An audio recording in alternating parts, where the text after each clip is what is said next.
Hello guys, எல்லாருக்கும் வணக்கம். இப்போ நம்ம பார்த்துட்ருக்க இந்த வீடியோ பதிவானது கொய்யாப்பழம் பறித்த ஒரு வீடியோ தான் பார்த்துட்ருக்கோம். தினமும் நாங்கள் இரவு நேரத்தில் மொட்டை மாடியில் படுக்கிறதுக்காக போவோம்.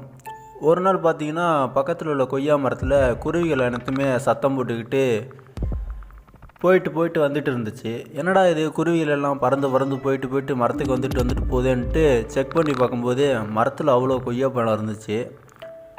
இரவு நேரத்தில் நாங்கள் கொய்யாப்பழம் பறிக்க முடியாதுன்ட்டு மறுநாள் காலையில் தான் இது எல்லாமே பறித்தோம். இரவு நேரத்தில் செக் பண்ணலான்ட்டு ஒரு சில கிளைகளை எல்லாத்தையும் தூக்கி பார்க்கும்போது கொய்யா காயாக தான் எங்களுக்கு தெரிஞ்சுது. பட் இரவு நேரத்தில் எங்களால் சரியாக பறிக்க முடியல. ஒரு 2 பழங்கள் மட்டும் கிடச்சிது. சரி, குருவிகளையும் டிஸ்டர்ப் பண்ண வேணால் நாமளும் தூங்கணும்னு சொல்லிவிட்டு போய் படுத்துட்டோம். அடுத்த நாள் காலையில் எழுந்து பார்த்தோன்னே மரத்தில் அங்கங்கே பழுத்து போயிட்டு மஞ்சள் நிறத்தில் கொய்யா பழங்கள் நிறையா இருந்துச்சு. இது மாதிரி இயற்கையான பழத்தை முதல் முறையாக பார்க்குறேன் நான்.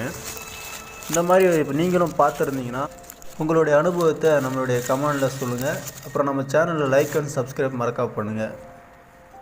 எங்களுடைய கண்களுக்கு தெரிஞ்ச அந்த 2 பழங்கள் இதுதான். உண்மையிலே அந்த 2 பழத்தையும் நான் தான் சாப்பிட்டேன். உண்மையிலே அருமையாக இருந்துச்சு. ஏன்னா மரத்துலேயே நேச்சுரலாக பழுத்து அதை சாப்பிட்றன்றது ரொம்ப டேஸ்ட்டாக இருந்துச்சு. கடைகளில் விற்கிற பழங்கள் எல்லாத்துக்குமே மருந்து போடுவாங்க. பட் இது அப்படி இல்லை, மரத்துலேயே பழுத்துச்சு. இது மாதிரி நீங்களும் சாப்பிட்ருந்தீங்கன்னா உங்களுடைய அனுபவத்தை சொல்லுங்கள். நிச்சயமாக கிராமத்தில் இருக்க எல்லாருக்குமே இது மாதிரி ஒரு அனுபவம் நிச்சயம் இருக்கும். எனக்கு இது முதல் முறையாக இருக்குது. உண்மையிலே அந்த பழங்கள் அவ்வளோ டேஸ்ட்டாக இருந்தது. அந்த 2 பழத்தையும் நான் தான் சாப்பிட்டேன்.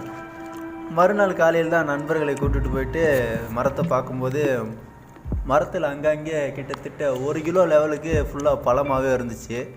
நான் எதிர்பார்க்கவே இல்லை இந்த அளவுக்கு பழம் கிடைக்கும்ன்ட்டு. ரொம்பவும் தித்திப்பாகவும் சுவையாகவும் இருந்துச்சு. அப்படியே சக்கரை மாதிரி அப்படியே ரெட்டாகவும் இருந்துச்சு பழத்தை பார்க்கும்போதே உங்களுக்கே தெரியும், அவ்வளோ டேஸ்ட்டாக இருந்துச்சு பழம். இந்த மாதிரி பழம் இதுதான் நான் சாப்பிட்டதில் முதல் அனுபவம் எனக்கு. நீங்கள் பார்த்துட்ருக்க இந்த பழம் எந்த வகையை சார்ந்ததுன்னு உங்களுக்கு தெரிஞ்ச கமெண்டில் சொல்லுங்கள். என்னை பொறுத்த வரைக்கும் இது நாட்டு ரகமாக இருக்காதுன்னு நினைக்கிறேன். ஏன்னா ஹைப்ரிட் தான் நல்லா பெருசாக இருக்கும். இப்போ நீங்கள் பார்த்துட்ருக்க இந்த பழம் நாட்டு வகையை சார்ந்ததா இல்லை ஹைப்ரிட் வகையை சார்ந்ததான்னு கமெண்டில் சொல்லுங்கள். என்னை பொறுத்த வரைக்கும் இது ஹைப்ரிட்டாக தான் இருக்கும்.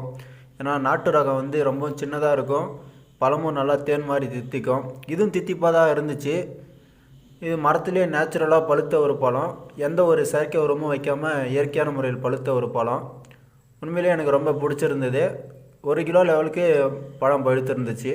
உங்களுக்கு இந்த காணொலி பிடிச்சிருந்ததுன்னா நம்மளுடைய வீடியோவை லைக் அண்ட் சப்ஸ்கிரைப் பண்ணுங்கள். மறக்காமல் ஷேர் பண்ணிவிடுங்க. தேங்க்யூ ஃபார் வாட்சிங் ஆல்.